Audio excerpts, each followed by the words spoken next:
te dzīvokļi, tur birojas, te stāvvieta un šeit urbānais dārs. Un tu esi pateicis visu, un paldies, honorāru un čau. Pēkšņi ienāk ezītis un mums izmet ārā. Bet tūlīt atnāks ķīniešu miljonārs un man samaksās reiz 2 virs tirgus. Ja Dievs būtu cilvēks, viņš būtu arhitekts. Tas ir būvē jūsu ego. Es jau jūtu. Atspoguļē.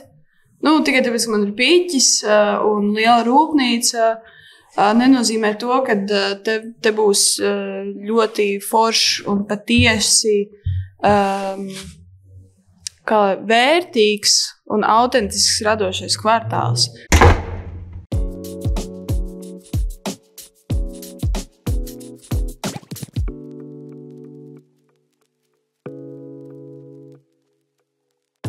Esiet sveicināti klausītāji, pirmo reizi dzīvajā un arī savās ausīs. Un jūs klausāties podcastu Rokturs. Ar jums kopā ir Artūrs, Dāvids Bieziņš, šī podkasta vadītājs. Un ir jāpasakās liels paldies jāsaka mūsu šīs dienas uzņēmējiem, kas deva mums telpas un arī brīnišķīgu ekskursiju Jāzepam Bikšai, Free Riga un Rīgas paraugu tipogrāfijas komandai.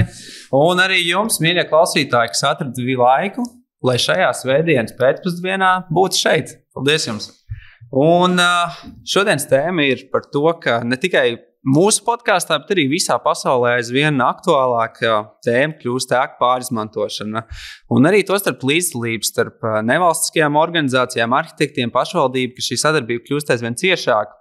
Un, protams, mēs varam runāt par daudzām ieguvumiem, ekonomiskajiem, sociāliem un tā tālāk, kas mums, es domāju, ka podkāstu laikā arī parādīsies, bet primāri, es domāju, ka šodien mēs gribu tā pieskarties nedaudz tajam, ka ar minimāliem līdzekļiem, bet ar neierobežotu radošumu ir iespējams tiešām padarīt diezgan fantastiskas lietas, un abi viesi šodien ir šīs dienas viesi, es domāju, to arī diezgan forši parādīšu un pierādīšu. Un tātad mums faktiski ir abi pārstāvji, gan bijuši, gan esoši no Free Rigas, un Free Riga ir projekts, kas jau 11 gadus atdzīvina dažādākos Rīgas nostūrus un dod, mēs gribētu teikt, dzīvību tur, kur tā kādreiz ir bijusi. Un varam minēt, ka šobrīd tās aktuālākās teritorijas ir Lastādijas kultūras kvartāls, V36, ja Viskaļa iela 36, kur, starp citu, Rīgas Tehniskā universitāte neizmantoja milzīgās mašīnzinātnes, transporta un aeronātikas fakultātes telpas, un tagad tur ir vienkārši kosmos, un, protams, arī šeit Kāļa Mīlenbaka iela 12, jeb Rīgas paraugu tipogrāfija. Tad laižam pie viesiem. Tātad, pirmkārt, Jāzepu mēs jau esam iepazinuši, bet tomēr klausītājiem viņš ir, jāsaka, Roktur tuvs draugs. Regulārs viesis, ja tā varētu teikt, arī darbojies ilgus gadus ar īpašumiem, ar dažādākajās formās. Kādreiz kā aktīvists Free Rigā, šobrīd jau, es gribētu teikt, ka absolvējies uz jau tādu nekustamā īpašuma mākleru titulu. Jā, kopā arī strādājām Muļķmājā, cits starpā, kurš Jāzeps iemantoja mūsu postapokaliptiskās platonismu cils virsais titulu. Jā, sveiks, Jāzep. Sveiki, čau. Jā, un sveiki arī Kate, kas ir šīs te mājas radošā kuratore par to, kas ietilpst šajā profesijā un kā tas notiek, es domāju, ka mēs vēl uzzināsim. Un arī Kate ir aktīva Free Riga dalībniece. Arī viņai šis nav pirmais projekts, iesaistīsies arī citos Free Riga projektos. Un jāsaka, arī ir diezgan episki tetovētāji. Sveiki, Kate! Vai, paldies, čau!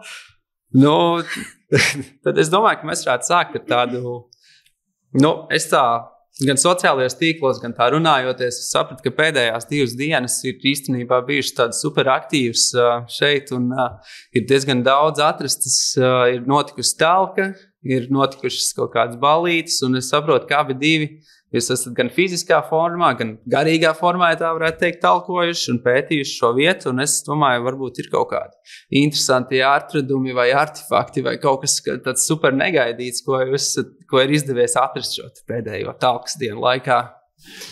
Līdz šim, man liekas, nekas nav pārspējis to mehānisko spiedu, kas ir pagrabā. Man liekas, jā, tas vislabākais. Tur, man liekas, ir jau kaut kādi 4-5 cilvēki teikuši, kad sākumā nolika mašīnu un tad uzbūvēja māju. Jā. Jā, es kādreiz intelektuāli talkoju, gatavojos šodienas ekskursijai. Lasīju kaut kādus pētnieciskos darbus un vēstures materiālus par māju. Priekš manis interesantākais droši vien bija, tas mans mērķis, arī kā jūs redzējāt šodienas ekskursijā, es cenšos saprast, kāds ir tas production chain, varbūt kā latviski nosaukt to, tas process, kā tajā ražošanā šeit notika lietas, kur ieveda, kur izveda.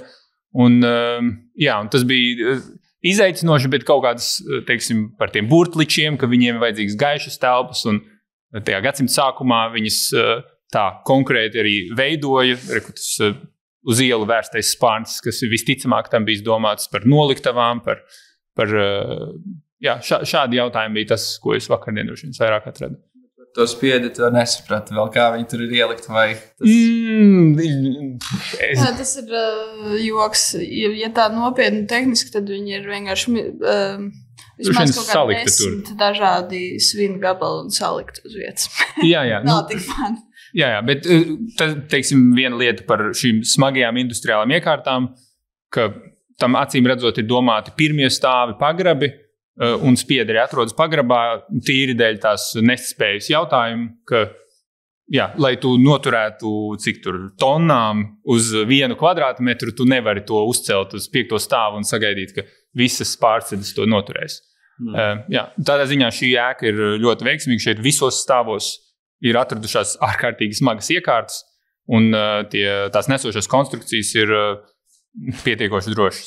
Un es domāju, ka mēs par šo ēku vēl paspēsim parunāties, bet es gribēju varbūt sarunas ievadā nedaudz dzirdēt un varbūt no jums kaut kādu tā kā bāzi par vispār Frīrīgu, par tiem projektiem, kā viņi jūsuprāt ir tomēr izmainījusi Rīgas vaistus vienā vai citā formā. Un, kas ir varbūt šis aktuālākais? Es Frīrīgā darbojos no paša sākuma. Man liekas, tie 10-11 gadi. Šo 10-11 gadu laikā man šķiet arī kaut kādi 10 projekti arī kopumā sanāk, ilgāki, ātrāki. Tu jau nosauc tos zīmīgākos. Viena no pirmajām lietām, kas, teiksim, ja skatās uz to 2015. gadu un šodienu, ko es redzu skaidru atšķirību par to, ka cilvēki Rīgā ārkārtīgi labi jau zina, ko nozīmē tā radošo telpu apgūšana. Viņi varbūt to zina intuitīvi, viņi varbūt to ir kaut kur redzējuši, viņi jau ir bijuši vienā, otrā Frīrīga projektā, viņi ir bijuši citos kaut kādos radošos projektos. Un, jo es atceros no sākuma, tas, teiksim, mēs atvērām tepat pāri ielai Puškina iela 11, Puškina iela 11. Mēs atvērām, maizes rūpnīcas, tas administratīvā daļa, un bija tā sajūta, ka cilvēki tā kā īsti nesaprata, ko dara tādās radošās telpās.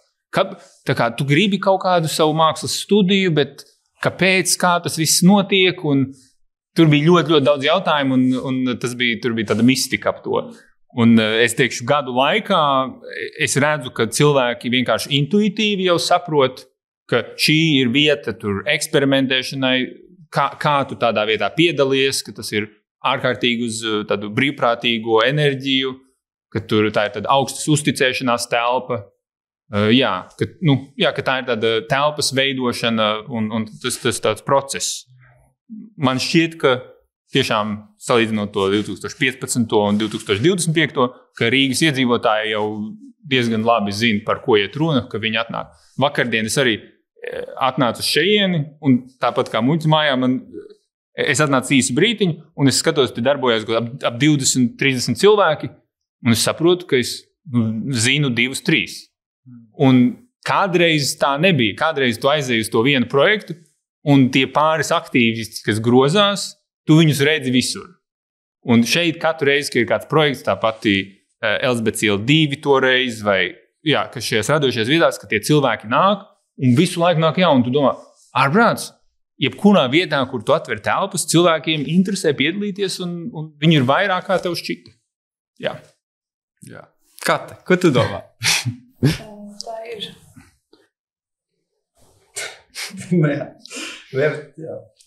Jā, Katē ir grūta diena šodien. Viņa vakardien ir 2 dienas talkojusi. Viņa ir 2 dienas talkojusi, jā, iedomājieties. Un pēc tam vēl organizējusi tur sapulci. Jā, Kata iesaistās, kā viņa jūtās. kad ir sakām. Jāzip sakāmais cauri un tā kā arī ārā. Es procesēju tikai to, ko viņš saka. Nu labi. Jā. Forši.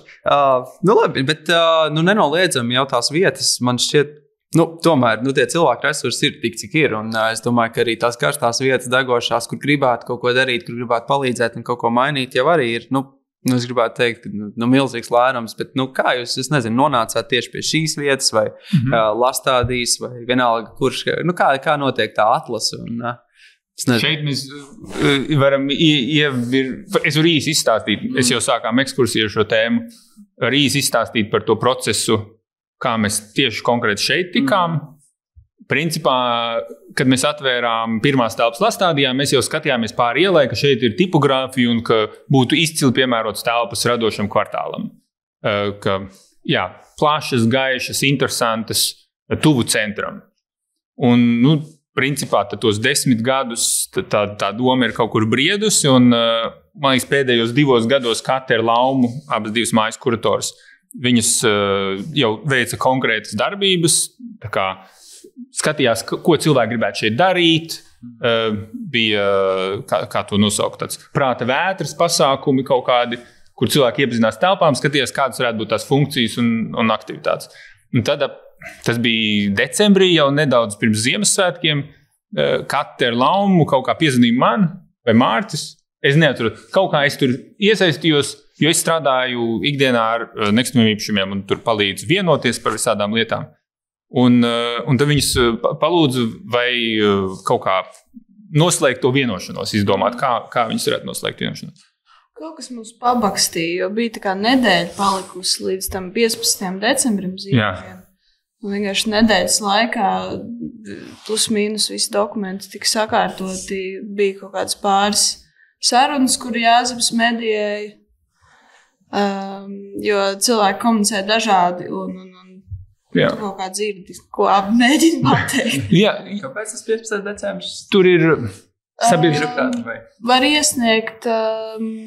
Īpašnieks var iesniegt nekustamā īpašuma nodokļu atlaidi, ja viņa mājā dzīvo sabiedriskā labuma organizācija. Jā, un tad tam īpašniekam ir tas neliels pozitīvais stimuls, un mēs tur šajā gadījumā tas nav liela tā atlaide, bet un mēs tā kā sakoncentrējām bišķi tos resursus, uzklausījām abas puses, un īpašnieks tiešām bija ārkārtīgi pretīm nākošana atvērts, viņam ir kaut kāda sava vīzija, un mēs 2-3 reizes satikāmies, sapratām, kā, cik tālu mēs visu laiku gājām, salīdzinājām to ar tādu iešanu uz randiņiem.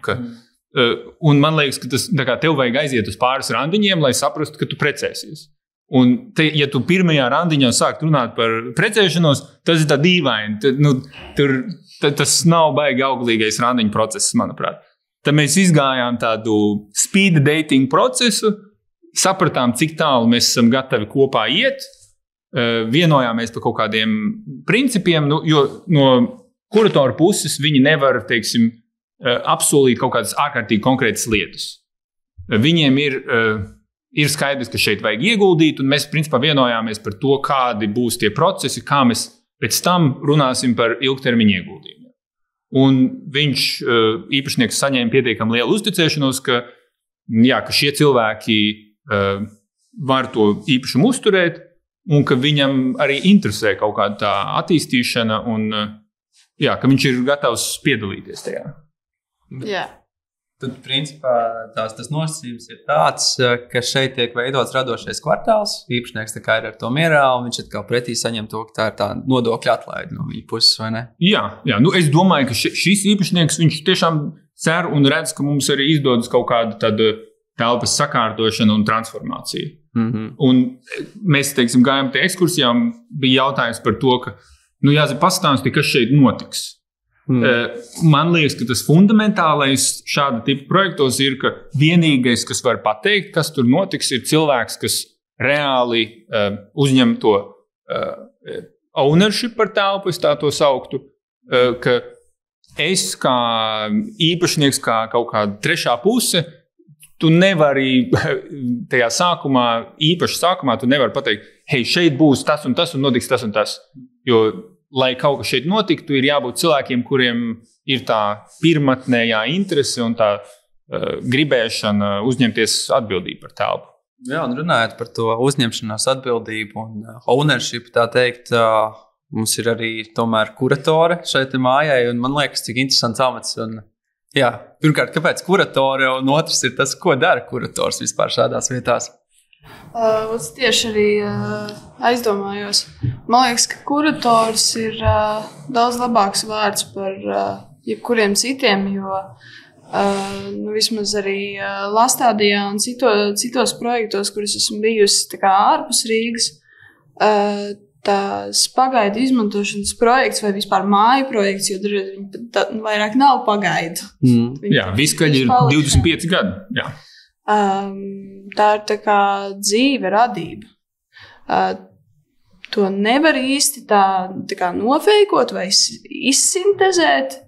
Tikai tāpēc, ka man ir piķis un liela rūpnīca, nenozīmē to, ka te būs ļoti foršs un patiesi vērtīgs un autentisks radošais kvartāls. Attiecīgi, es arī īsti nevaru pateikt, kas te būs. To es varēšu pateikt tikai pēc gada vai 2 skatoties atpakaļ.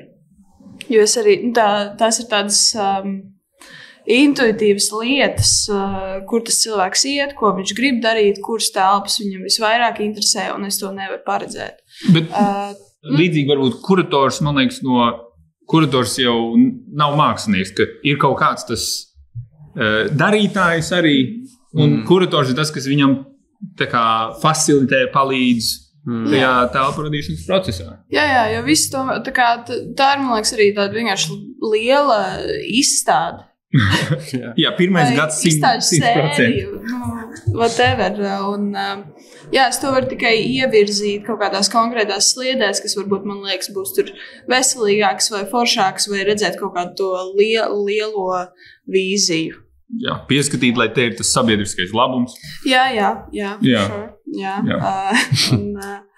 Jā, tāpēc kurators. Jā, bet runājot arī par visām izstādēm un tiem māksliniekiem, man liekas, tās metodas jau kaut kā, es nezinu, daudz diezgan bieži saskarās ar tomēr mākslas. Tomēr pēdējās vakardien, ja nemaldos, vēl bija tās projicētās bildes un arī bija tāds diezgan visnotaļ interesants performants. Man liekas, tā ir tāda interesanta metode, kā varbūt pievērst uzmanību vietai un kā varbūt viņi iedzīvināt. Es nezinu, bet man liekas arī, interesanti, kāpēc varbūt tāds, un tas arī ir varbūt tas kuratori. Bet tur ir arī kaut kas pašpietiekams, jo, šeit es domāju, tas nav kaut kas, teiksim, ka tā māksla nav obligāti līdzeklis, bet mākslai vajag telpu un cilvēkiem vajag telpu eksperimentēt.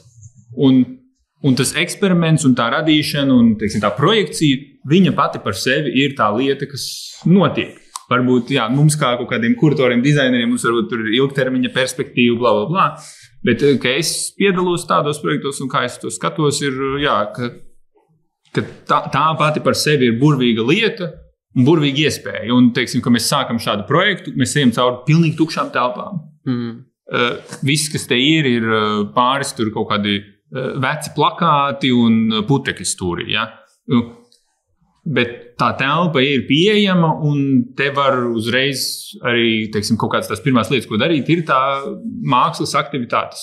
Un, man liekas, ka tā ir superīga lieta. Un tas arī kaut kur noved. Un tas, man liekas, nekad, tīpaši visu laiku strādājot ar māksliniekiem, visplašākajā spektra nozīmē, kādu mēs to vispār varam paņemt. Nekad doma nav par to gala rezultātu, kas ir tas, nezinu, vai patērējamais, bet viennozīmīgi uzskatāmais gala rezultāts. Lielākoties cilvēki ir visa īstā lieta notiek tajā procesā. pirms tā, ko mēs beigās redzam. Jo tā kā arī par tām projekcijām no Soņas Kānas, viņa ir Baltika analoga laba rezidenta. Un tad viņa tur arī tā kā marta beigās un brauc prom, un tas vienkārši tas viss process, kā mēs fiziski nonācām līdz tam, ka viņi ir šeit, un tas projektors ir šeit, un tas, ko viņi tur tieši projicēja, tur ir tā īstā rozīnīte. Jo beigās jau tā kā atnāca un ir kaut kas uzproducēts, bet tā kā īstais viss notiek tā kā backstage aizkulisēs. Jā, es arī esmu liels backstage fans. Man pat īsti neinteresē tas pasākums, es gribu atnākt procesā piedalīties. Super, tad mēs varam lekt varbūt par to procesu. Man liekas, ka tā jau ir tā, ka arī, man šķiet, ka tos industriālā kaut kāda mantojuma atjaunošanas vai radošā kvartāla, mēs jau diezgan bieži redzam tur, teiksim, to pirmo stadiju, kad viņš ir tā kā pilnīgs grausts, un tad ir tā pēdējā stadija, ka tur jau ir varbūt tā jau kaut kas dzīvo. Un man liekas, ka tas ir baigi forši, ka šādi projekti varbūt ļauj ieraudzīt varbūt to vidas fāzi. Bet es varbūt gribēju tieši dzirdēt par to, teiksim, to procesu, kur mēs varbūt tagad esam. Un tad tu minēji par to, ka pēc gada tikai varbūt būs kaut kādi zināmi īrnieki vai kas, ko izmantos un tā. Es nezinu, pēc pieredzes, kā tas notiek un vispār cik ilgs tad, varētu būt tas process līdz kaut kādam nosacīt jau gala rezultātam. Tie cietie termiņi mums ir gads un 3 gadi šobrīd. Mēs esam nosaukuši to pirmo fāzi par tādu izpētes fāzi, kur tās galvenās funkcijas ir muzejs, māksla, telpas tā kā kontekstualizēšana, saprast, kas ir savienots, kāpēc, kā, kur kaut kam ir piemērotas telpas. Tehniskās specifikācijas. Tehniskie noteikumi. Vispār attiecību būvēšana ar īpašnieku. Tā kā... Ar cilvēkiem, kas grib kaut ko darīt attiecību būvēšanu. Jo tas, ko mēs kā Free Riga un mēs kā kolektīvs varam šeit radīt, ir kaut kāda tā vide, kurā tas kopprodukts ir lielāks par to atsevišķajām vērtībām.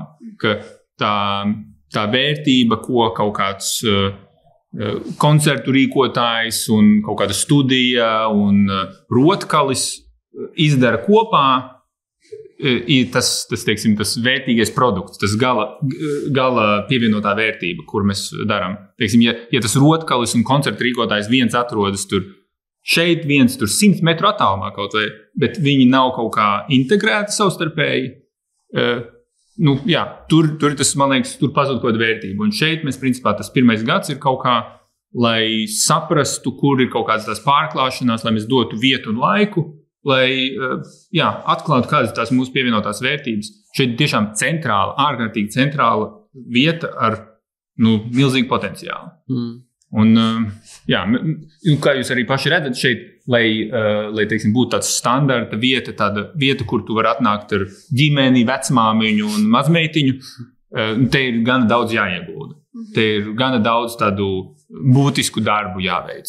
Un kas prasa lielus resursus un lielus ieguldījumus. Gana lielus tiešām.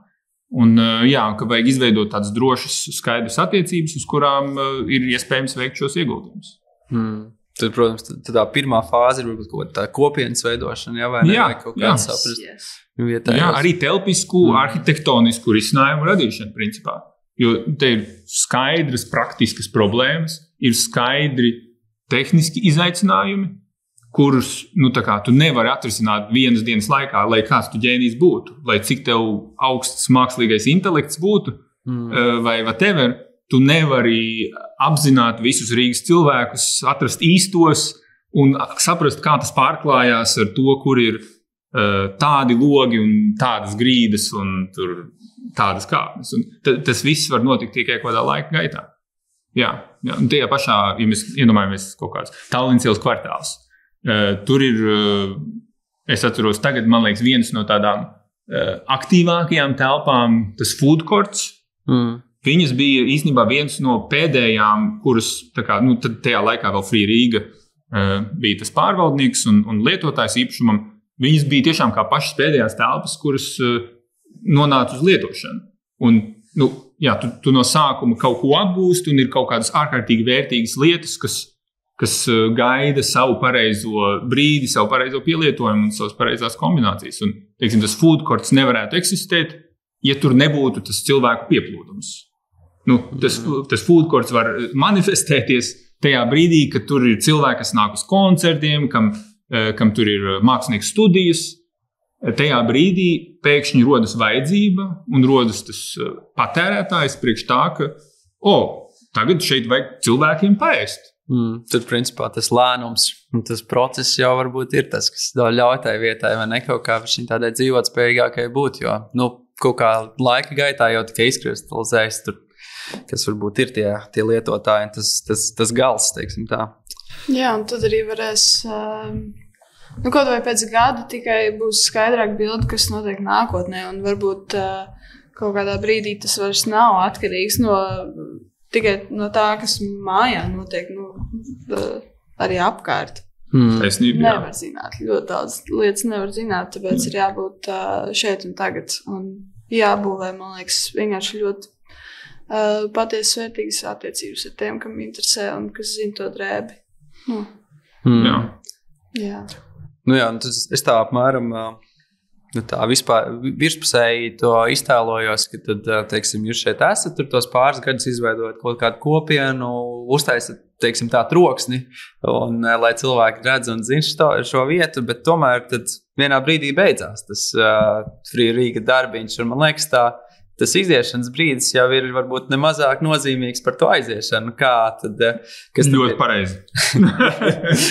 Jā, un tad tas ir, pēc idejas tam vajadzētu tomēr tapt par kaut ko tādu, ilgtermiņu risinājumu, vai ne? Un tad varbūt, nezinu, arī kāds arhitekts var piesaistīties vai vienā. Jo ātrāk, jo labāk.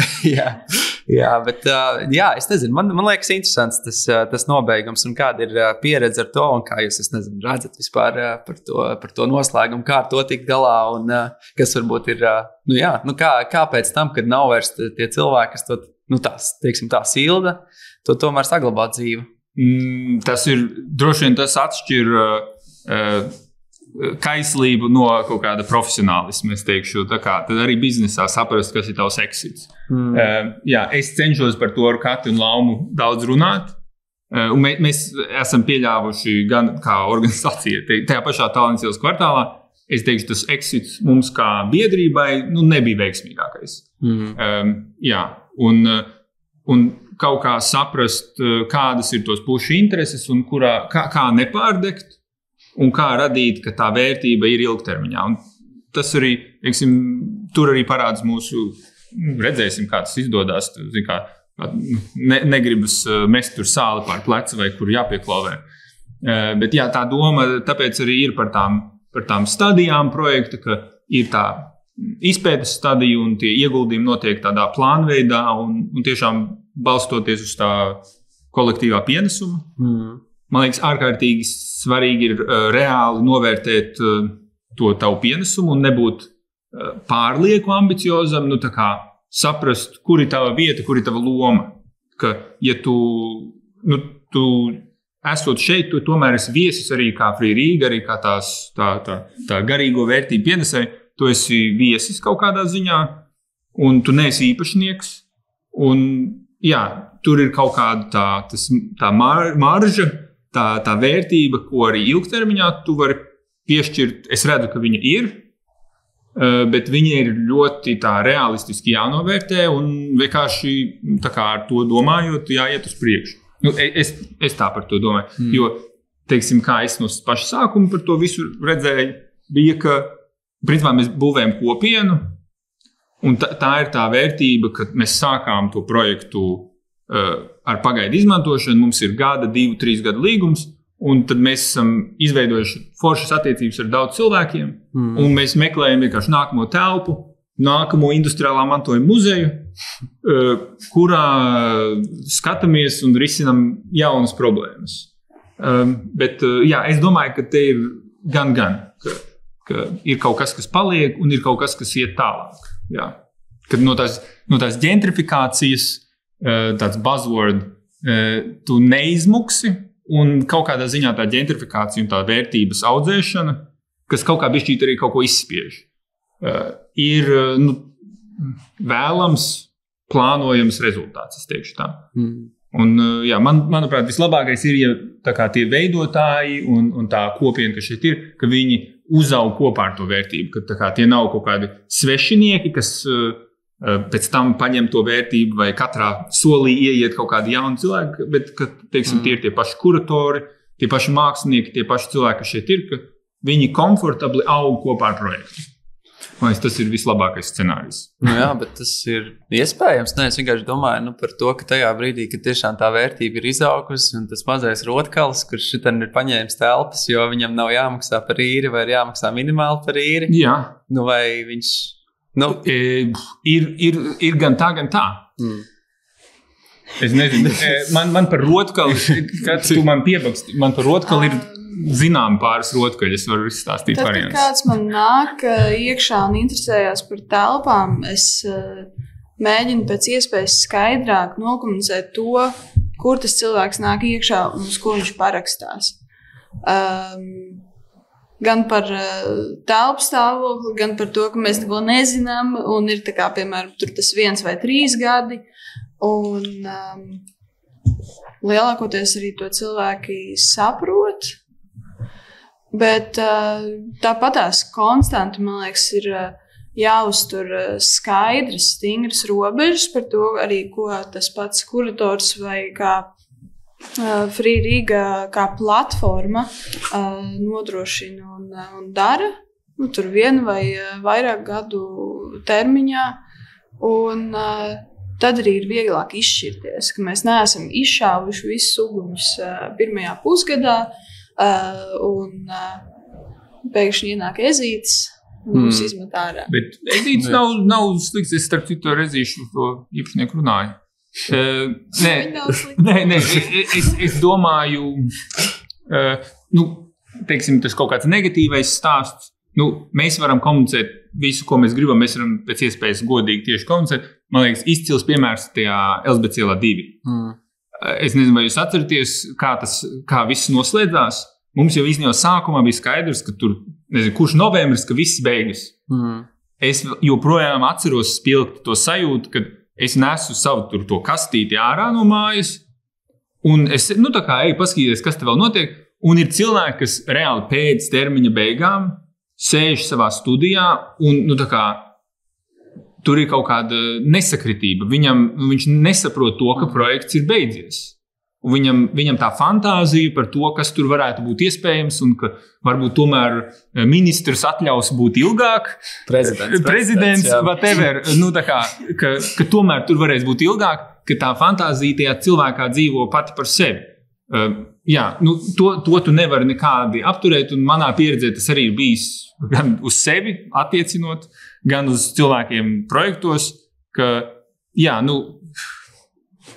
fantāzija ir fantāzija, bet mums kā, teiksim, vadītājiem, kuratoriem, ka tur ir, mums tomēr ir pēc iespējas skaidri jānokomunicē un jārēķinās, ka ir kaut kādi ierobežojumi un domājot par tiem rotkaļiem, vislabākais jau ir, ka ir abi iespējami scenāriji, ka rotkalis var kļūt par pasaules klases iecienītāko Rīgas aktīvistu rotkali, un otrs variants ir, ka viņš vienkārši pārvāks uz nākamo projektu, kurā viņš varēs pa lētu kalt savas rotas saviem 3 draugiem.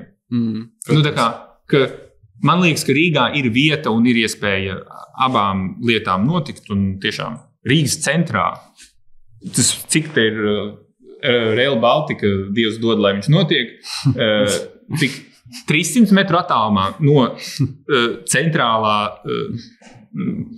atzarojuma, kur iebrauc visi starptautiskie pasažieri.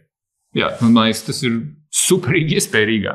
Absolūti. Tad, es domāju, ka mēs jau nedaudz pieskārāmies arī tādai sadarbības tēmai, ka šis viss ir tomēr zināmā mērā tāds, nevar pastāvēt bez sadarbības gan ar īpašniekiem, gan ar pašvaldību, gan ar īrniekiem un organizāciju un varbūt kaut kur tur pa vidu arī būs speciālisti. Un es gribēju varbūt, dzirdēt, nokomentēt tieši par to sadarbības aspektu, kā izdodas varbūt, un vēl arī kaut kā turpinot arī to aiziešanas tēmu, tā kā uz vērēm, bet jā, ka... man šķiet, ka tajā brīdī jau ir tas moments, ka tā sadarbība ir tā kā super svarīga un vajadzīga, lai ir tomēr arī tas nākamais solis un, nezinu, kaut kas varbūt līdzīgs jau tā kā plānam vai algoritmam, kā varbūt tas notiek un ir, nezinu, tā stratēģija jau varbūt nodefinēta, kurā brīdī kurš ko pārņem. Es nezinu, kā ar to sadarbību, teiksim, tā veicās un ir veicies. Ar kurām pusēm? Sākam ar īpašnieku. Tur mēs vēl varēsim parādāties, jā. Ar īpašnieku mēs jau pieminējām, man liekas. Tur tas triks ir tiešām saprast, kur viņš atrodas savā tajā attīstības ciklā, kāds ir viņa kaut kāds realistiskais redzējums, arī kādas ir īpašnieka fantāzijas. Īpašniekiem arī līdzīgi kā Elzbiets Ielas 2, tur māksliniekiem ir kaut kāda fantāzija, ka tūlīt atnāks ķīniešu miljonārs un man samaksās reiz 2 virs tirgus. Jā, tas nav neiespējami, tomēr. Tas ir neiespējami. Tas ir neiespējami. Ļoti reāli delūzija. Kā? Tas ir Rīgas tirgus ir gan caurspīdīgs un tāds dzīves. Ja tevi interesē nekustamais īpašums Rīgas centrā ar platību virs 4000 metriem, tev ir opcijas. Tā kā, ja kāds tev pasaka reiz 20-30% virs tirgus, tev ir opcija aiziet uz citu vietu. Un tu neinvestē 5 miljonus attīstības projektā vienkārši uz čuju kartē. Tā nenotiek tādas lietas. Tur ir konsultanti, tur ir vērtētāji, tur ir arhitekti, tur ir būvnieki. Jebkuram tādam investīciju lēmumam iziet cauri 10 speciālisti un nenotiek brīnumi. Brīnumi var notikt kaut kā ilgtermiņā plānoti. Teiksim, var notikt visādas negaidītas lietas, bet, Lidls reizēm nopērk kaut kādu zemes gabalu reiz 2 virs tirgus. Bet, tas varbūt ir izņēmums. Bet tomēr, arī iepriekš mēs nedaudz aprunājāmies par tiem Igaunijas piemēriem, kur, Rotermanī man šeit ir viens no tādiem zināmākiem, jau tāds diezgan padzīvojis, kur, tomēr tādi industriālie kvartāli, viņi caur kaut kādiem, es teiktu, ļoti augsta līmeņa arhitektūru un tādu, pāraugt tomēr par tādiem vērtīgiem un, pietiekam arī ienesīgiem. Un arī tu minēji iepriekš par vienu citu piemēru. Un man ir kaut kā tāda sajūta, ka, vai Latvijā nav tāda, ka nedaudz tas paliek kā tāds, tusiņu vietas. Tā kā, kad varbūt, ka tev nav, vai nezinu, vai nemāk arhitekti, vai nesaprot attīstītāji to vērtību, bet ka tomēr tas gals, kur viņš tiešām varbūt kļūtu par kaut ko tādu super vērtīgu arhitektūras un biznesa, inovāciju vienalga ko, ka tas varbūt kaut kur super iztrūkst. Es nezinu, man liekas, Kam citam tad tur vajadzētu būt iekšā? Piemēram, ja mums ir ļoti skaista, brīnišķīga māja. Vai tas mazina viņas vērtību atkarībā no tā, kas tajā dzīvo? Es vismaz tā sapratu to. Man liekas, tie ir runa par attīstītāju perspektīvām. Jā.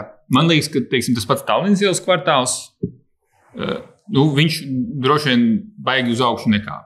Bet tāpat ir rūpnīca Veldze. Starp citu, tur tagad ir attīstītājs, kas arī strādā bišķīt kaut kādā ziņā. Pie viņa strādā viena no Free Riga cilvēkiem, kas ir tieši šādu projektu. Viņš ir bijis iesaistīts teleskīvi attīstīšanā ar tieši šādu perspektīvu un ar to ilgtermiņa redzējumu, ka tu sāc ar radošo, tev ir konkrētas funkcijas, tev ir konkrēti tie punkti. Un cik es esmu no sarunām ar viņu, satikos, viņam tas redzējums ir forši dzīvokļi un radošie kvartāli. Teiksim, Linstovs tad ir startautisks mega investors, mega attīstītājs. Viņam pieder Lastādijas kvartāls, Stokmans. Un es zinu, tā perspektīva pat tagad ir viena no tām Turgeņvīlas mājām, kas šobrīd Free Rīgai, ka viņa plāno attīstīt un pārbūvēt. Viņiem ir arī Sporta 2 kvartāls, kur arī var apskatīties attīstības redzējumu.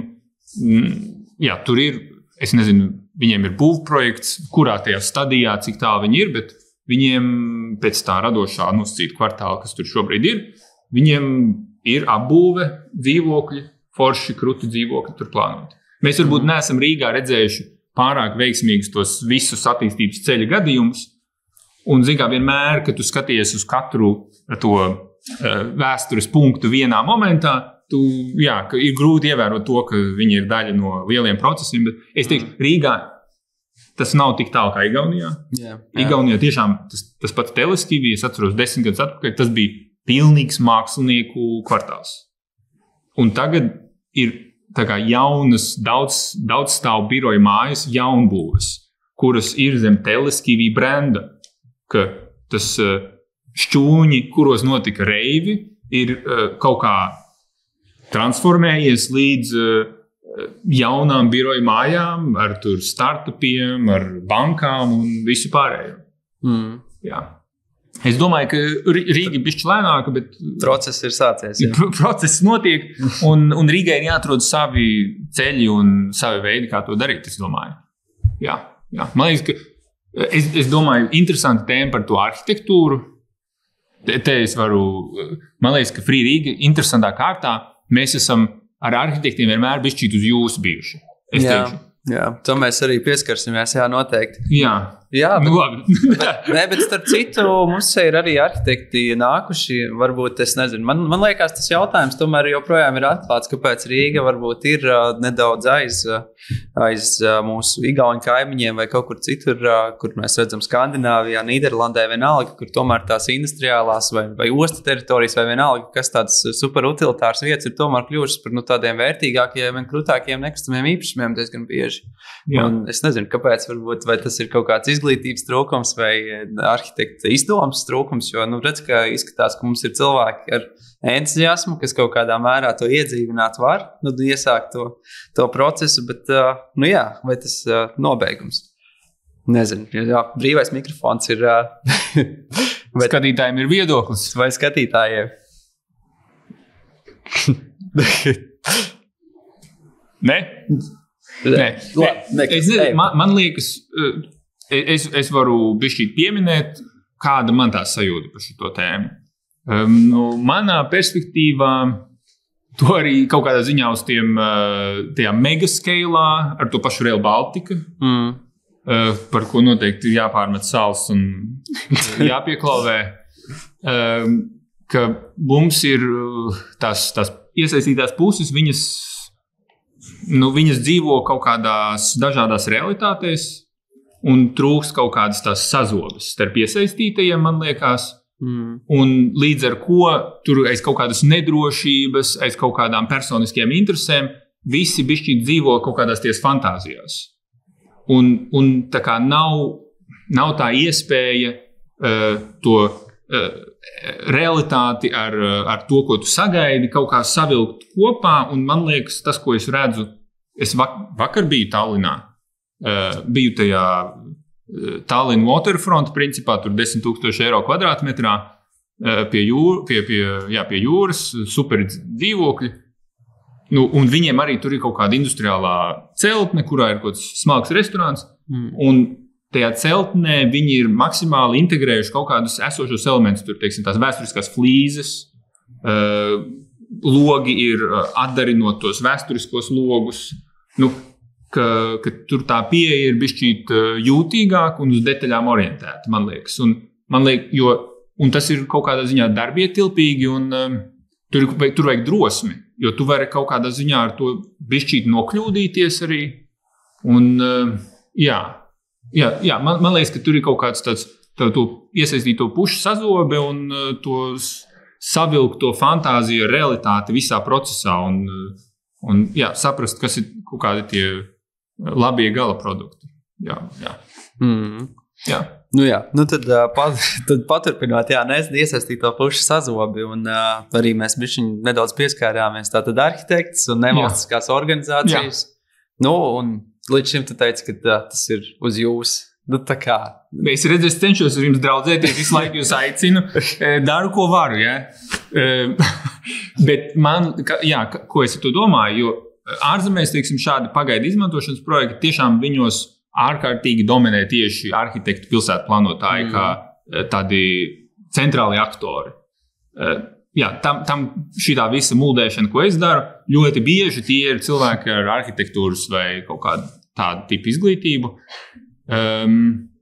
Es nezinu, man nav skaidrs, bet teiksim, ir kaut kādi arhitekti, ko es esmu kādreiz velkuši šitādiem projektiem, un teiksim, Kārlis Jaunromāns, man liekas, ir izcils piemērs, kas īstenībā veiksmīgi integrējās mūsu tajā community. Viņš tagad sadarbnīcu taisa, un viņš taisa tādus foršus cilvēkos orientētus projektus. Un man liekas, ka tur tas atsvešinātais arhitekts, viņam ir jāatsakās bišķīt no kaut kādas tās atsvešinātības, un tur ir jābūt uz vietas telpā un jāņem vērā iesaistītās puses, kas varbūt nav tik izglītotas, bet viņas kaut kādā ziņā viņām ir jādod virsroka, vai es nezinu, ka tu kā izglītotais, apgaismotais arhitekts ienāc telpā, te dzīvokļi, tur birojas, te stāvvieta, un šeit urbānais dārs. Un tu esi pateicis visu, un paldies, honorāru, un čau. Bet, man es te ironizēju bišķīt, bet, un man liekas, ka šādās vietās tas ir vienkārši neiespējami, lai kaut kas notiktu, lai tur būtu urbānais dārs, teiksim, kaut kas ārkārtīgi vienkārši, ārkārtīgi realizējums. Tam ir vajadzīgi dažādi resursi, tev ir jāņem vērā visi iesaistītie, tev ir jāņem vērā, ko viņi var un ko viņi nevar, lai tas viss kaut kā realizētos. Tu tā kā nevar uzzīmēt autokadā klucīšus. Šie klucīši ir visstilīgākie klucīši pēc jaunākā trenda. Viņi atbilst tur, viņiem ir labā faktūra, viņiem tur ir pareizie tie zemes slāņi. Tu esi uzzīmējis visu perfekti. Pēc normatīviem. Un tu varbūt pat asprātīgi spēj apspēlēt normatīvas. Un tu zini, kas ir trendīgi, tu zini, kas patīk cilvēkiem. Bet, ja tur nav tā komunikācija un tajā visā realizācijas procesā, tu neesi iesaistīts. Šādās vietās tas ir neiespējami. Es atnāku šeit reizi pāris nedēļām, bet es jau jūtos bišķi kā svešinieks. Un ir jāsaprot, kas ir tas owners, un jāsaprot, kā tu piedalies. Un, ja tu piedalies, tad tu reāli uzņemies to visu procesu, ko tu dari šeit. Un tur ir tas ir ārkārtīgi psiholoģiski izaicinoši, jo tu kaut ko nezini, cilvēki kaut ko nezina, te ir milzīgas kļūdas, visi pieļauj, un tas risinājums galā ir kaut kāds pilnīgi citādāks, kā tev varbūt pirmajā brīdī likās, un lai tu nonāktu pie tā rezultāta, tev ir tiešām jāņem visi vērā. Un tas ir ļoti grūti, tas ārkārtīgi grauž cilvēku ego reizēm. Es tieši gribēju teikt, ka man šeit ir jābūt nedaudz, neapvainojoties, bet pustrakam, lai šito vispār uzņemtos un varbūt, tas tomēr prasa diezgan liela commitment, lai tu šeit būtu, un tad es iedomājos, ka varbūt tas, kad arhitektam varbūt ir tiešām grūti atrast, es nezinu, tiešām arī dzīvot līdz ar šo visu, un tik ļoti iesaistīties tajā visā procesā, bet es nezinu, kā to risināt. Tas ir... Man liekas, tā ir kaut kāda konkrēta cita diagnoze. Es arī piekrīstu. Man liekas, svarīgi, vai tu tur esi skolotājs vai arhitekts vai sētnieks. Tas ir kaut kas... Man liekas, ka tur ir tā kā pieņemt kaut kādu to cita klātbūtni. Tā kā pieņemt to nezināmo. Es diezgan bieži par universitātē minu to, ka, ja Dievs būtu cilvēks, viņš būtu arhitekts. Tas ir būvē jūsu ego. Es jau jūtu. Atspoguļā, jā. Nē, varbūt droši vien ir dažādas reliģijas arī. Man liekas, man liekas, ka tas galvenais izaicinājums tiešām tā kā pieņemt to citādo un tā kā spēt integrēt citādo savā dzīvē, lai arī cik dziļi tu tajā ietu, teiksim, ka es šeit piedalos, es zinu, ko es te daru, es taisu ekskursiju, es atbalstu meitenes, es viņām tur kaut ko uzrakstu čatā vai pasaku kaut kādas lietas, ko es zinu, un es zinu savu robežu, un tas ir baigi izaicinoši. Es savu ego kaut kā nesaistu ar viņu kaut kādu izdošanos, neizdošanos, ar tā kā, ka kāds padomās, ka es esmu saistīts ar kaut ko, ar ko es negribu būt saistīts. Un tā kā man liekas, ka tā ego izplūšana ir tā galvenā slimība cilvēkiem, kas tā kā neļauj piedalīties sociālos procesos. Ka tu tā kā, ja tu tur piedalīsies, tad ko par tevi padomās, vai tas ir tavs, vai tas ir kāda cita. Un, lai piedalītos šeit, tev ir jāsaprot, ka lielākā daļa tādu interesantu lietu ir sociāli radīts, tā kā koprodukts, ka tas nav neviena atsevišķa cilvēka produkts, bet tas ir kaut kāds monstriņš, ko mēs uzbūvējam, kaut kāds Frankensteins. Un ļaut Frankensteinam dzīvot savu Frankensteina dzīvi. Lai padzirties ar viņu tēju, patusēt bišķīt. Jā, es klausos tev, es visam piekrītu. Bet tad es domāju, bet es sēžu tomēr universitātē, un man saka vienu, man tur saka par to kārtību, normatīviem, un ka visam jābūt kontrolē un tā, un kurš tad cits, ja ne tu, un tā kā tomēr, un tu man saki pilnīgi kaut kādu pišķiņu citu to realitāti, un tad es domāju, traki ir, ka varbūt tas, kas varbūt ir pasniegts tur, universitātē, un tas, kas ir it kā varbūt dzīvē vajadzīgs, vai, nezinu, šādos projektos vajadzīgs, tad tas kaut kā ir bišķiņ konfliktā, es pat teiktu. Ko darīt, vai ne, kur jāiet, varbūt uz tām skolām, un jāklauvē ar, nezinu. Bet es nezinu, man liekas, tas pats Egons Bērziņš, es atceros viņu no sava 10 gadus atpakaļ, mēs taisījām ar viņu plostus, puslegālas, visādas priekšmetus, un man liekas, ka es zinu, ka studenti joprojām taisa ar Egonu plostus un puslegālas priekšmetus. Man liekas, ka tur ir, jebkura laba profesionāla spēja, man liekas, ir uzturēt tos reālos un teorētiskos konfliktus. Principā, tā ir tev spēja manevrēt ilgstoši, patstāvīgi, neradot nekādus būtiskus skaitējumus citiem kaut kādos procesos. Un arhitekts šeit šādā vietā ir ārkārtīgi nepieciešams.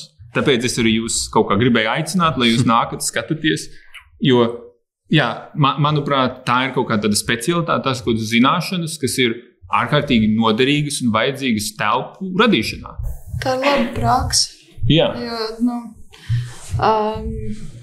Jēzus tāpēc arī nonāca lejā pie cilvēkiem. Ir jābūt starp tiem cilvēkiem, kā taisnība. Man liekas, tas ir pienākums saprast reālo situāciju, par ko mēs tad strādājam. Pēc tam tev piestīs krustā, tu atgriezīsies debesīs. Man liekas, tā ir izcila praksa, ir jau tās cilvēku takas mērīt un pētīt un vēl viss, kas tur gaisa takas bija un tādas lietas.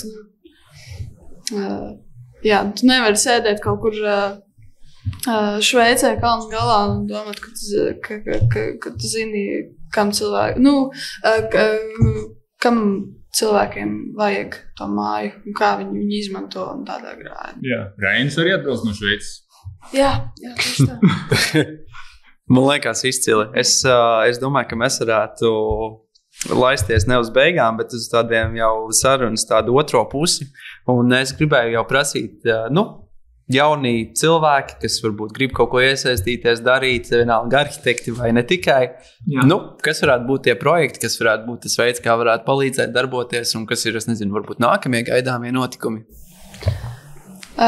Pirmais, laikam, visvienkāršākais process, kas mums, man liekas, jau tā kā pats par sevi notiek, ir koncerti. lielākoties fokusēsimies tagad uz pagalmu. Ja mēs runājam par konkrēto projektu, tad mēs fokusējamies uz pagalmu, meklējam cilvēkus ar busiņiem, kur var taisīt ēst un taisīt dzert ārā. Īstenībā, jā, jūs reāli zināt, ko darīt ar šādu ārtelpu? Te ir, jā, man liekas, ka tas ir labs izaicinājums visa veida speciālistiem. Viss, ko jūs gribat, varam uzrakstīt projektus, piesaistīt izrādes, ēst, dzert. Es ļoti gribu īstenībā arī dārzu ārā, kaut kādu Babilonas dārzu. Jāzepam vajag, man liekas, arī industriālā mantojuma muzejā pētniekus, asistentus. Jā, visu, jā. Un, jā, pagalms. Es jau visu laiku varu aizpildēt, bet pagalms, koncerti, kāds grib taisīt koncertus, izrādes. Pirmā izrāde mums būs akrobātikas izrāde, kas adaptēta no dabas uz urbāno vidi, no LDM5 deju kolektīva, akrobāta kolektīvas, pat nezinu, man liekas, kaut pa vidu viņi ir. Un filmu seansi. Īstenībā, jā, taisam tos. Es riktīgi gribu, man liekas, tas arī tāds diezgan vienkāršs, salīdzinoši viegls, vienkārši lieta, ko var darīt, un arī būs forši. Bet es tā vienkārši precizēju, jo jūs tā visus uzņemat pulciņā, un tur ir kaut kāds... Nē, noteikti mēs kādu neuzņemam, tas ir ļoti svarīgi. Man liekas, ka citādāk nevar, bet mēs esam ļoti noteikti atvērti. Jā, anketu var aizpildīt visi. Tur arī ir specifiski jautājumi, kas arī, pēc kā es arī skatos, vai jūs pareizi latviski rakstat ar garumzīmēm, un tur ir... Es mani nepieņemt. un tādas lietas, un tad, jā, anketu. Es teiktu uz tā iepriekšējā bāzes, manuprāt, domājot par arhitektiem un tā kā cilvēkiem ar visādām vērtībām un idejām, ko katrs nes, mēs dodam vietu kaut kādam tai uzplaukšanai, kaut kādam tam savam eksperimentam, un mēs, es nevaru pateikt kaut ko ārkārtīgi precīzi. Par to mēs jau, tā ir tā tēma, kas mums rezonē cauri visai sarunai, bet, teiksim, jā, man liekas, tīri telpiski, tas pagalms šeit ir kaut kāds pirmais izaicinājums. Jo pēc tiem lietošanas kodiem un visādām citādām materiālajām problemātikām šeit iekšā, tur paies kaut kāds laiciņš, līdz varēs tā efektīvi ilgtermiņā lietot. Bet, manuprāt, cilvēki, kas grib uztaisīt dārzu, pirtiņu, tusiņu vietu, izstāžu vietu, tas ļoti atkarīgs no cilvēkiem. Labāk, lai viņi nāk kopā. Jā, man liekas, tāpēc man arī erori izmeta tikko. Izdomāt kaut ko, kas man varbūt nemaz nav jādomā. Ar to, ko grib cilvēki darīt, lai viņi nāk, mēs mēģinām atrast to vietu, lai tas var notikt, ja tas var notikt. Jā, es kā kurators šeit esmu vairāk cilvēku dēļ. Man vislielākais prieks ikdienā vispār ir tas, kad es zinu, ka man čomiņi ir šeit vai tur blakus telpā vai kaut kur, tad man arī gribās darboties. Tāpēc ir šī māja maniem čomiņiem. Jā. Forši.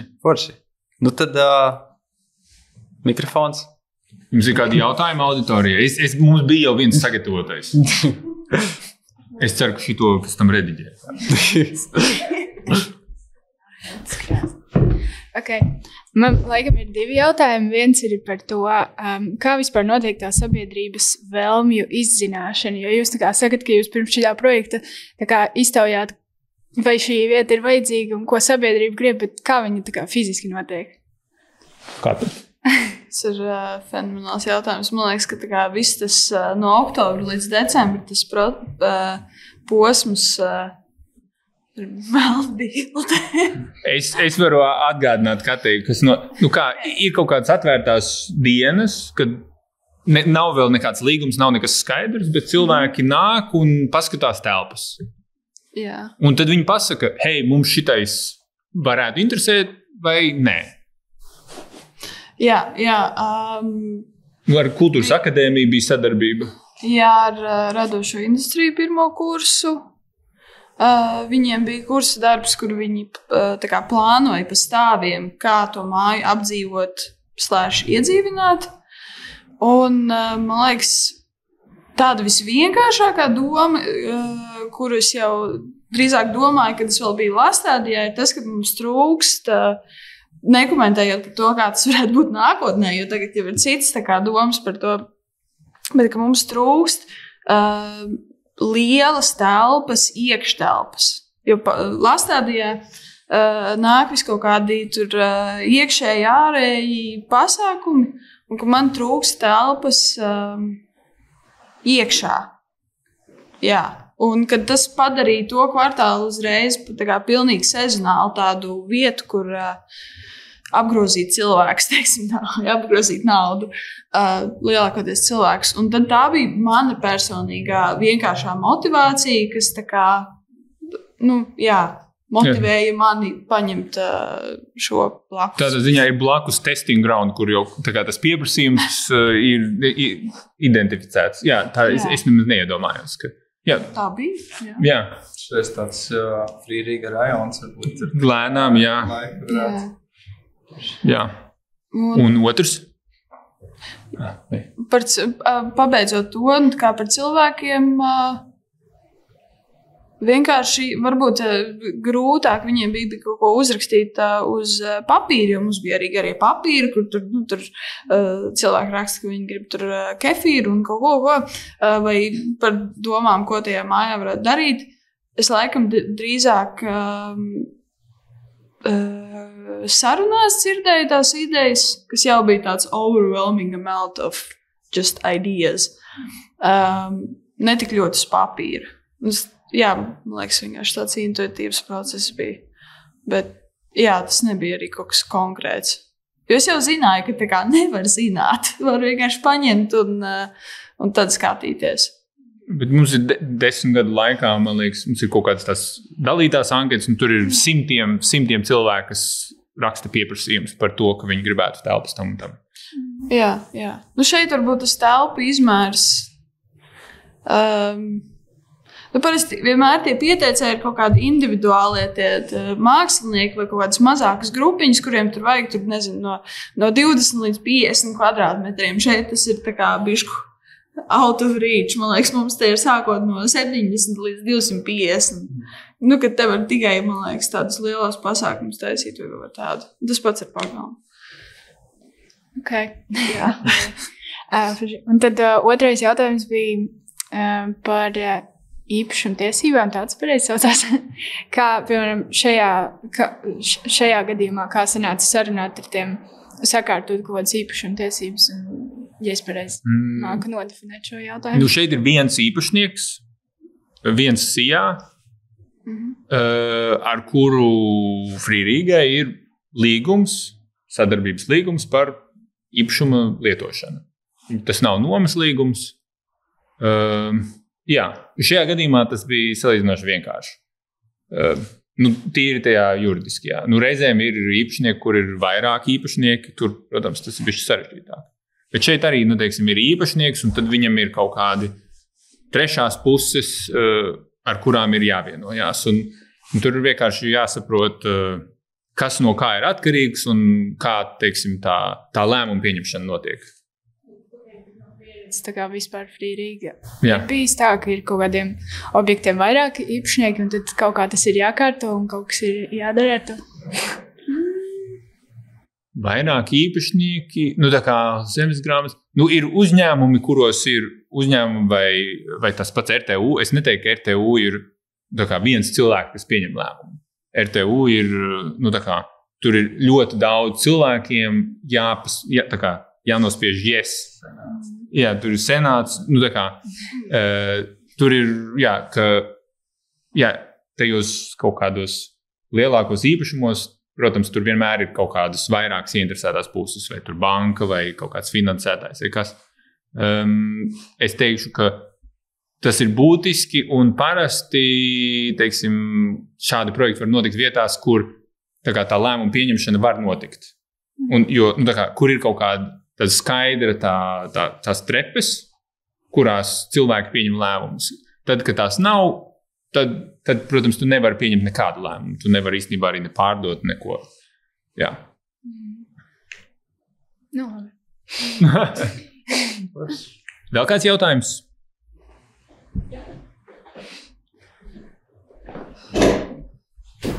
Man gribās vairāk par to nākotnes vīziju parunāt, kāds tās tie veiksmīgie stāsti. Protams, jā, lai arī kas notika pēc tiem 3 gadiem procesā arī vērtība, to jau jūs teicāt. Bet tad, jā, piemēram, par tas Tallinas kvartāls tā sakli paskatoties liekas tāds veiksmīgs stāsts, tā kā neizmantota vieta, tagad ļoti izmantota, bet, varbūt, jā, ļoti mainstream visi tur iet, bet jā, teicāt arī, ka tas organizācija nebija tas veiksmīgākais exit, tad varbūt viens ir tas, jā, kā tos jā, ka tas veiksmīgais ir, ka tie cilvēki, kas sākumā iedzīvina, paliek, varbūt kas ir nepieciešams, lai vai jums ir kāda zināmas lietas, kas ir nepieciešams, lai atbalstītu to ilgtermiņa kaut kādu palikšanu, vai arī nezināmas lietas, kas vajadzīgas, lai to veicinātu. Man liekas, ideālā pasaulē mēs nopērkam māju.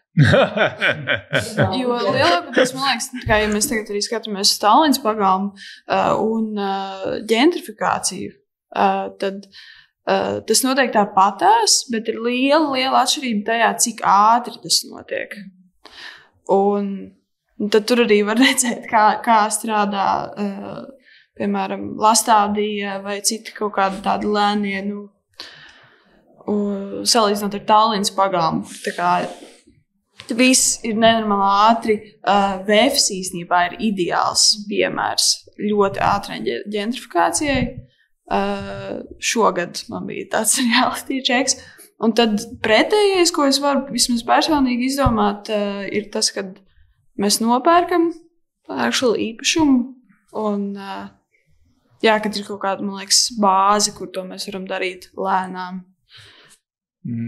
Jā, es par pirkšanu būtu droši vien bišķi pieticīgāks. Tas, protams, ir skaists scenārijs, bet tur uzreiz ir arī citi noteikumi. Tad tev ir internalizēts tas īpašnieks. Tur ir kaut kādi iekšēji uzreiz spiedieni, kas tur nav liela fundamentāla atšķirība. Man liekas, ka pakāpeniskums, ja mēs runājam par to Tallinas kvartālu, tur varbūt tā problēma bija cerībā, ka būs kaut kāda, kad tas īpašnieks ārkārtīgi novērtēs, viņam liksies, ka šo var vēl turpināt līdz punktam, nezinu, X nākotnē, un ka būs baigi forši. Bet īpašnieks saprata, ka viņam šis punkts ir gana. Viņam liekas, ka tur nevajag nekādu tur baigo mega kultūras menedžmentu un viss kārtībā. Un tur varbūt tā kā mēs runājam par to ātrumu, lēnumu. Lietas var notikt ātrāk vai lēnāk. Tas, manuprāt, nav tas būtiskākais, bet te jautājums par tiem iekšējiem resursiem un tā kā to, no kā bāzes tiek veidota tā vērtība un, teiksim, ka šeit tās telpas ir izaicinošas. Ja mēs, ka būt piesardzīgs tajā, kā mēs ieguldamies, man liekas, priekš manis veiksmīgs exits, jebkurā gadījumā būtu, ka neviens, teiksim, organizators šeit nav ieguldījies daudz pa tālu. Ka te neviens nav uz kredīta izremontējis telpas un izmests ārā.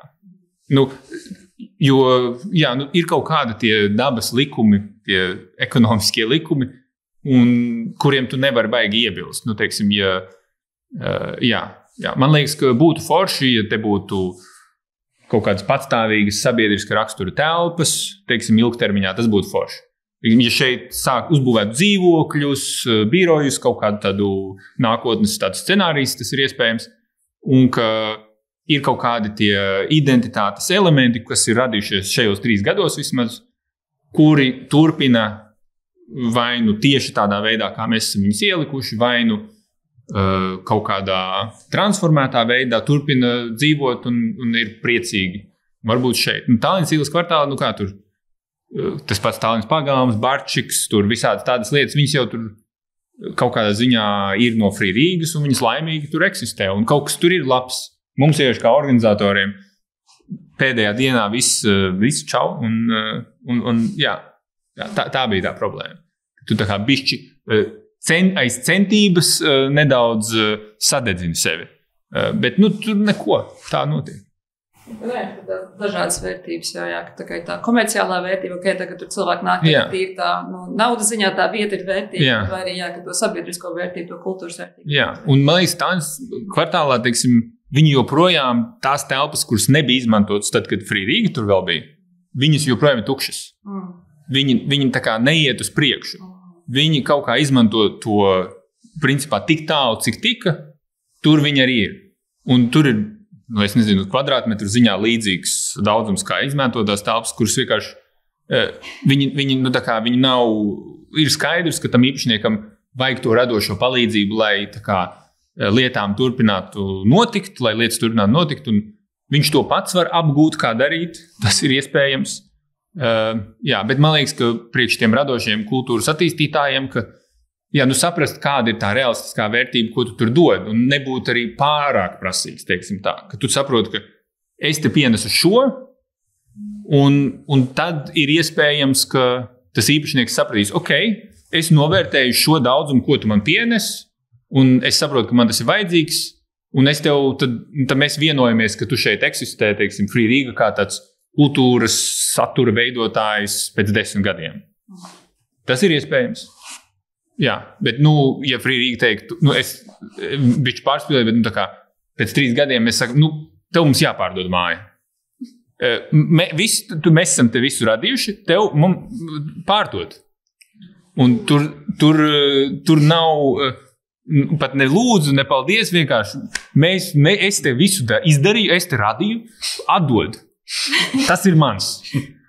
Un, tā kā, es te varbūt bišķi kaut ko runātos vai kaut kādu attīstīšanu, bet tu man saki, lai atdod, tāda saruna nav iespējama. Lai tā saruna notiktu, lai tās iesaistītās puses, lai viņas veiksmīgi kaut kā atrast tās pievienotās vērtības, ka tur ir jābūt realistiskiem. Jā. Tās īpašnieku motivācijas vai arī vai tā vīzijas sakrīt vai nesakrīt, varbūt arī var mainīties, bet tās īpašnieku motivācijas laikam, bet varbūt varbūt no tiem dažādiem projektiem runājot, ir kaut kas arī, ka no tā jūs iemācāties, ar kuriem īpašniekiem ir vērts strādāt un ko viņi grib un ko var runāt kopīgi. Jā, viņi paši arī izbraukā mūsu projektus, es tā ceru. Viņi paskatās, ok, šis man bišķi vairāk patīk, šeit es esmu gatavs šo pieņemt. Jā, un tas vairs nav kaķis maisā tik daudz. Tas ir diezgan, tā kā šim īpašniekam, viņam ir kaut kādi skaidri elementi, kas viņus interesē, un mums ir iespēja tā kā kaut kā ar to strādāt. Un, mēs saprotam, kas viņam, tā kā kādas tieši tie vektori viņu interesē, un tad mēs varam bišķīt uz tā balstoties arī radīt to produktu. Jā. Es domāju, no īpašnieku puses viņiem ir jāsaprot, kas ir tas, ko var tas tā radošā attīstīšana pienest. Un man liekas, otrs, saprast, ka tas nelielais čakars, kas ir tajā visā procesā, jo viņam arī ir jāuzņemās savi riski, tur ir sava drosme vajadzīga īpašnieku puses. Ka tas ir vērtīgāk kā sēdēt uz tukšas lādes. Jā. Varbūt pat lāde ir pilna ar zelta. Es teiktu, šajā gadījumā tu nevari apšaubīt to, cik ģeniāla lokācija tā ir. Jā. Tramvajs, stacija, tirgus. Jā. Arī startupos blokus, tā kā visādi startup cilvēki var nākt. Tieši tā. Šeit ņem 100 kvadrātmetri nāc. Super.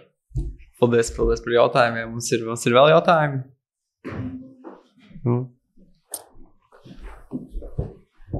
Man laikam aizķēra varbūt tā sarunas daļa par to, cik pasīvi tika arhitektūras studenti saistībā ar šādiem projektiem. Un tās divas domas, kas pie manis atnāca, bija tā kā prāta aprobežotība varbūt, un tā neziņa. Jo, runājot no kādas personīgās pieredzes, man liekas, tas pirmais projekts bija tā muļķu māja. Man liekas, tas secinājums, kas pēc tā pie manis palika, bija tāds, vai šitā vispār var, ka tā drīkst, ka to vispār tā var darīt, tāds organizācijas, kas ar to tā kā nodarbojās. Varbūt tas jautājums drīzāk Free Riga pārstāvjiem, man šķiet jums ļoti labi izdodās, varbūt ap sevi kaut kā pulsētos cilvēkus, dombiedrus līdzīgām, varbūt tām pasaules uztveru interesēm, bet tā kā par to tiltu starp tiem, kas nesaprot, es nezinu, bez jāsaka tām aktivitātēm veidot šeit arhitektūras un ekskursijas un tādēļ, tā kā tas varbūt būtu tas viens no veidiem, vai vēl kaut kas varbūt ir darīts, lai tā kā tie, kas varbūt nesaprot vai nezinu, vai viņi kaut kā prāt tā, vai nejūtās, es nezinu. Es nezinu, starp jautājums, protams. Tikai arhitekti. Nē, tie normālie, tie normālie, ja mēs tā varētu notikināt. Es nezinu, man liekas, ka tas tāds ne visiem uzreiz varbūt ir... Jā, droši vien tas nav visiem. Noteikti tas nav visiem, bet man liekas, ka jūs esat izcils piemērs tam, ka jūs esat tā kā reāli iesaistīti. Jā, mēs esam gan tur, gan šeit. Tādā ziņā es to pārmetumu tik tālu nenestu. Man liekas, ka tas ir tāda eksperimentēšana un tā kā saprašana, ka tā var, ka ir lietas, kuras nevarējām iedomāties. Man liekas, ka es atceros ārkārtīgi daudz to pieredzi, kad tu taisi tos projektus un atnākot cilvēki, un tur ir kaut kāds erors cilvēkiem ar to, ka viņi uzdod vistrakākos jautājumus, un es atceros, man kādreiz tas nenormāli nokaitināja, ka tu saproti, ka tas cilvēks bišķi apjucis, un viņš vienkārši uzdod jautājumus tā kā tāds dators ar eroru, jo tu nesaproti, kas tas vispār ir. Tad, kad šeit notiks aktivitātes, tagad vēl tu saproti, tukša māja, mentāli to var saprast. Tajā brīdī, ka šeit sākas tie procesi, tu domā bāc, kas ir, kāpēc tā notiek. Un, es nezinu, man liekas, es jau teicu, pieņem to svešo, pieņem to bišķi citādo. Man liekas, tā ir atslēga, jā. Ja tev ir... tāds, te jau viss ir. Man liekas, tā kapacitāte, un nav visiem tas vajadzīgs, un tas visiem neinteresē, bet tā kapacitāte tā kā pieņem citādo. Un ka tu vari atrasties vienā telpā ar cilvēkiem, kurus tu nesaproti. Jā. Ja tas ir, tad tu vari atnākt, tu vari pieņemt, un tu saproti, šeit es labprāt kaut ko pamēģinātu. Jo galā tā jau ir tava iespēja kaut ko izdarīt un realizēt.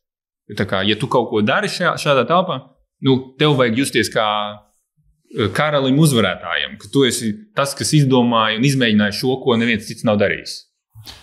Man šķiet, ka daudz aizraujās atnākot uz to pirmo reizi, bet ir jāatnāk arī vienreiz jāapskatās, kā piesaistīt. Jo, man liekas, mēs to podkāstu arī veidām ar tādu domāt, pulcētos dažādos viedokļus un cilvēkiem liktu skatīties plašāk. Un atliek tikai vienu sēriju, varbūt noklausties, vienreiz atnākt. Jā, tieši tā. Es rīkošu vēl kādu ekskursiju. Kā viņam likt atnākt. Cilvēki, man liekas, lielākoties apjūk vai nobīstās no tukšuma. Es vienkārši tagad tā kā to sapratu, kad ir tās tukšās mājas un ļoti bieži tīpaši tā kā kaut kādas jaunākas paaudzes, kuriem tiek ļoti daudz informācijas barots ar sudraba karotīti, ir ļoti grūti iedomāties savu vietu vai savu daļu, piemēram, šādā zālē. Vai kaut ko ģenerēt jaunas idejas. Kaut arī viņas tur ir, bet ir grūti saprast savu vietu. Un, man bija kaut kāda vēl smukāka doma, bet... Man liekas, tā ir skaista. Es atceros priekš manis tā Elizabete iela 2 arī bija. Es jau biju kaut kā bišķīt iesūnojis un tā kā redzēt, ka tā kā cilvēki spēja iztēloties jaunas lietas, kuras tiešām tu nekad nevar iztēloties. Tas bija fenomenāli. Man liekas, arī salīdzinot ar kaut kādu tīri Free Rigas darbību, tas vienmēr bijis tāds, more grounded, piezemētāks. Jā, paldies Dievam arī. Un tad tā arī jābūt. Māja, kas arī, man liekas, bija tā kā interesanti to skatīties no malas, bija pirmā tāda, man liekas, ļoti publiska parādība vispār tādai pagaidu izmantošanai, man liekas. Un vēl tas, kas tur notiek iekšā, un pilna elfa un pilns polo ar tā kā uz kaut kādiem komentāriem cilvēki redz, un tā kā cilvēki redz tieši to, kas tas ir. Un, jā. Tas bija pirmais, un tas pat nebija mūsējais. Jā.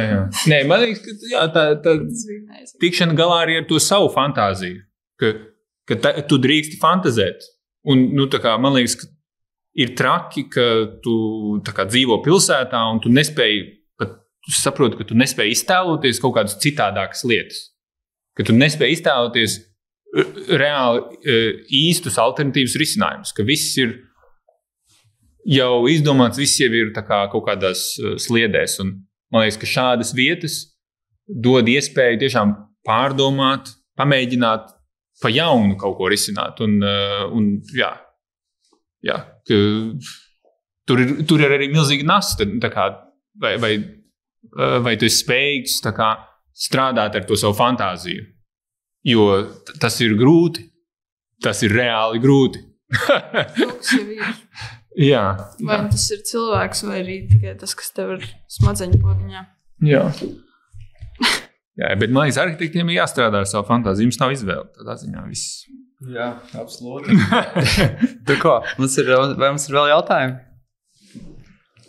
Nu, forši. Nu, tad mēs varētu laisties uz beigām un novēlu, lai visi nolaižās uz zemes. Dod vaļu fantāzijām, un jūs klausījāties Roktur. Ar jums kopā bija Jāzers Bikše un Kate Irbe. Jā, super! Jūs klausījāties podcastu Rokturs. Vairāk par jaunajām epizodēm meklējiet podkasta Instagramā podcasts.rokturs. Podcastu veido Alise Grebeņuka, Elizabete Dreimane, Artūrs Dāvids Bieziņš, Marija Ozola, Dominika Cipkins un Toms Martiņš Šaķis.